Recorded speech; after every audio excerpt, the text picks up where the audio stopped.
अभिमन्यु कुछ सोचते हुए कहता है, फिर वर्चस्विनी जी रूम नंबर 666 में कैसे पहुंच गई? डायना अपने दोनों कंधों को ऊपर उठाते हुए जवाब देती है, मुझे क्या पता अभी, तुम ये सब मुझसे क्यों पूछ रहे हो? अभिमन्यु डायना को घूरते हुए कहता है, तुम्हें ये नहीं पता कि वर्चस्विनी जी बेहोश कैसे हो गई, लेकिन ये तो पता है ना कि वो तुमसे क्या पूछ रही थी। क्या तुम बताओगी वर्चस्विनी जी तुमसे किस सिलसिले में बातचीत कर रही थी? जैसे ही अभिमन्यु ये सवाल पूछता है, डायना कुछ घबरा जाती है। उसके चेहरे के एक्सप्रेशन देखकर ऐसा लग रहा था जैसे वो किसी को भी बताना नहीं चाहती थी कि उसके और वर्चस्विनी के बीच किस सिलसिले में बातचीत हुई थी। डायना हकलाते हुए कहती है, वो वर्चस्विनी मैम मुझसे। डायना इसके आगे कुछ बोल पाती उससे पहले ही उसकी नजर सीधे वर्चस्विनी पर पड़ती है और वो देखती है कि वर्चस्विनी धीरे धीरे होश में आने लग गई थी।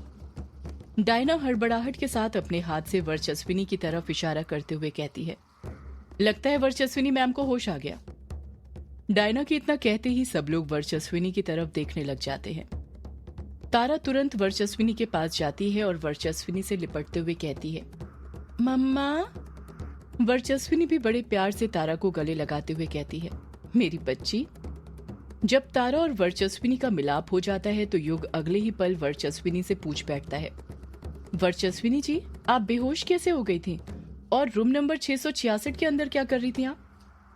वर्चस्विनी उस पल को याद करते हुए कहती है, वो डायना मेरे लिए पानी लेने गई थी क्योंकि मुझे खांसी आ रही थी, पर डायना के जाते ही वो खांसी बंद हो गई। मैं कमरे के अंदर डायना का ही वेट कर रही थी, पर काफी वक्त हो गया था, डायना आई नहीं, इसीलिए फिर उसको देखने के लिए मैं कमरे से बाहर निकल गई।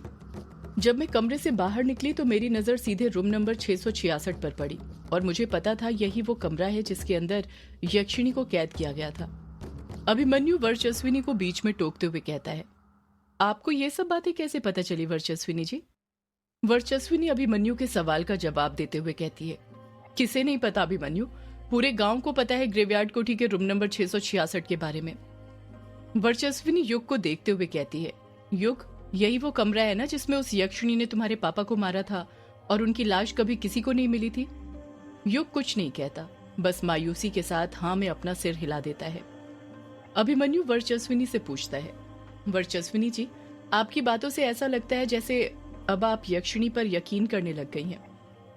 वर्चस्विनी बड़े ही अजीब लहजे में कहती है, मैं अब सब पर विश्वास करती हूँ अभिमन्यु, यक्षिणी, डायन, जादूगरनियां, सब पर। वर्चस्विनी की बातें सुनकर शालिनी मन ही मन सोचने लग जाती है कि वर्चस्विनी को क्या हो गया अचानक से कि ऐसी कैसी बातें करने लग गई। मैंने तो अपनी शक्तियों से उसकी उस दिन की याददाश्त मिटा दी थी, फिर ये कैसे कह रही है कि ये सब पर यकीन करती है। वर्चस्विनी कुछ और ना बोले इसलिए शालिनी तुरंत बोल पड़ती है, वर्चस्विनी जी आपने बताया नहीं कि आप बेहोश कैसे हो गई थी? वर्चस्विनी उस पल को याद करते हुए कहती है, हाँ तो मैं बता रही थी कि जब मेरी रूम नंबर 666 पर नजर पड़ी तो मेरी इच्छा उस कमरे को अंदर से देखने को हुई। मैं देखना चाहती थी कि वो कमरा अंदर से कैसा दिखता था, इसलिए मैं उस कमरे के अंदर चली गई। वर्चस्विनी उस पल में चली जाती है जब वो रूम नंबर 666 के अंदर गई थी। इस वक्त वर्चस्विनी रूम नंबर 666 के अंदर थी और कमरे के अंदर रखे सामान को बड़े ही गौर से देख रही थी। कमरे के अंदर रेकों पर जमी किताबें उसे अपनी ओर आकर्षित कर रही थी। कमरे के अंदर कई सारी किताबें रखी हुई थीं। वो कमरे के अंदर रखे सामान को गौर से देख ही रही थी कि तभी उसकी नजर कमरे के अंदर लगी एक पेंटिंग पर पड़ती है, उसी पेंटिंग पर जिसमें यक्षिणी का ताज बना हुआ था। वर्चस्विनी उस पेंटिंग को गौर से देखने लग जाती है। वर्चस्विनी उस पेंटिंग को देखते हुए खुद से कहती है, ये तो ताज है, पर ये ताज की पेंटिंग किसने बनाई? पिछली बार जब मैं यहाँ पर आई थी और युग से ताज के बारे में पूछा था तब तो उसने कहा था कि उसने कभी ताज को देखा तक नहीं। फिर ये ताज की पेंटिंग यहाँ कैसे? और युग ने इसके बारे में मुझे पहले क्यों नहीं बताया? और ये पेंटिंग किसने बनाई होगी? वर्चस्विनी के दिमाग में कई सारे सवाल एक साथ चलने लग जाते हैं और उन्हीं सवालों के साथ वो अपने अतीत की यादों में से बाहर आ जाती है। इस वक्त वो बेड पर बैठी हुई थी और युग, अभिमन्यु, डायना, शालिनी और तारा उसके पास खड़े हुए थे।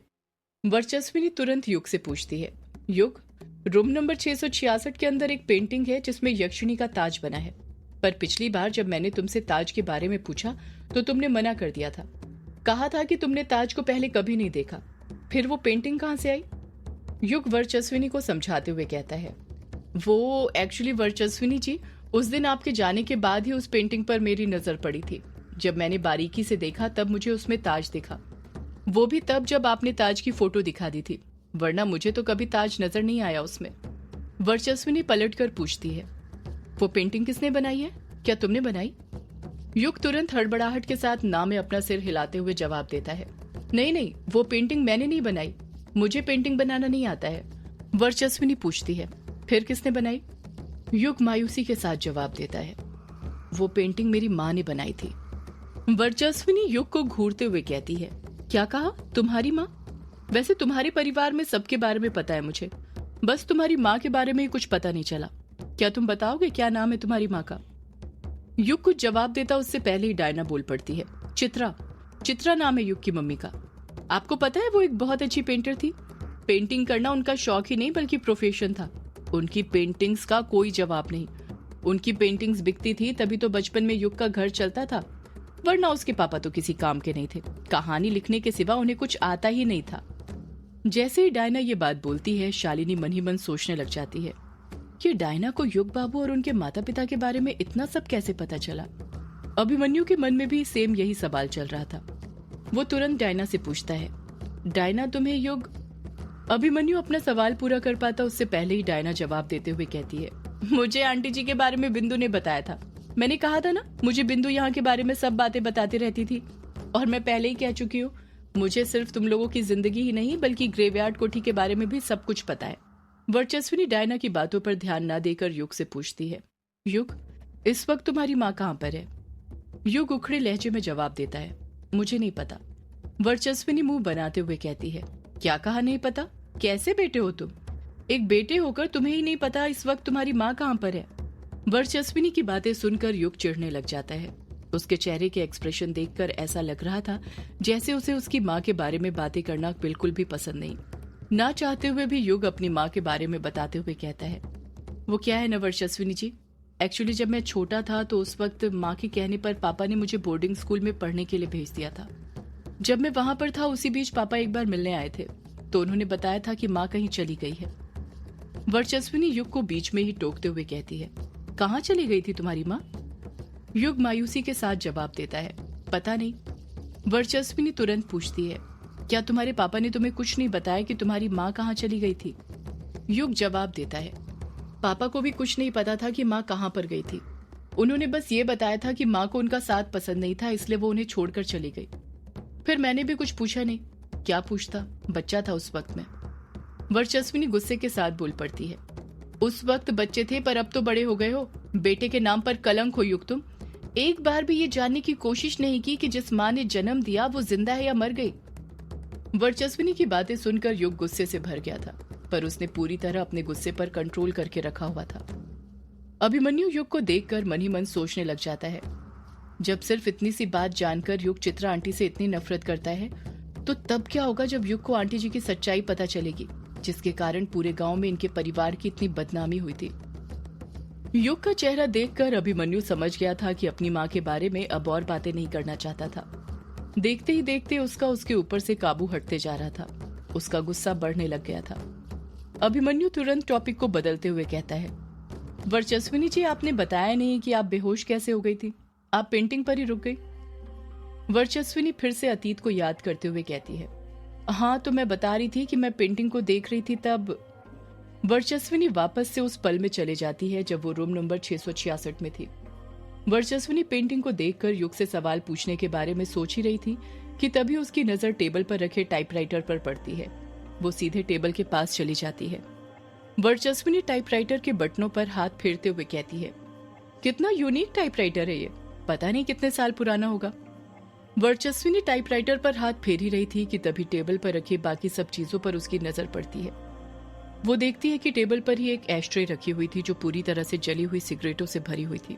उसके बगल में ही एक चश्मे का डिब्बा रखा हुआ था जो काफी पुराना था, और उसी के साथ एक पेन भी रखा था जिसका ढक्कन खुला हुआ था। टेबल पर नजरें घुमाते हुए ही वर्चस्विनी की नजर टेबल पर रखे सफेद कागजों के ढेर पर पड़ती है जिसमें टाइपराइटर से टाइप किया गया था। वर्चस्विनी उन कागजों को उठाकर पढ़ने लग जाती है। वर्चस्विनी उस पेज की हेडिंग पढ़ते हुए कहती है, भक्षानर की कहानी। वर्चस्विनी मुंह बनाते हुए खुद से कहती है, ये कैसा नाम है? इतना कहकर वर्चस्विनी उन पेजेस को आगे पढ़ने लग जाती है। वर्चस्विनी के हाथ कोई और नहीं बल्कि वही कहानी लगी थी जो उस रात युग ने टाइप की थी। वर्चस्विनी कुछ ही देर में वो पूरी कहानी पढ़ लेती है। वर्चस्विनी ने जिस जगह से वो पेजेस उठाए थे उसी के नीचे कुछ और पेजेस भी रखे हुए थे। वर्चस्विनी उन पेजेस को भी उठाकर पढ़ने लग जाती है। इस बार वर्चस्विनी के हाथों कोई और नहीं बल्कि 13 साल बाद जिस मोहित का पहला शिकार हुआ था उसकी मौत की स्क्रिप्ट लगी थी। टाइपराइटर पर जो भी स्क्रिप्ट आज तक टाइप मिली थी उन सबको युग ने जमा कर टेबल के पास ही रखा था, जिस कारण एक साथ सारी स्क्रिप्ट्स वर्चस्विनी के हाथ आसानी से लग गई थी।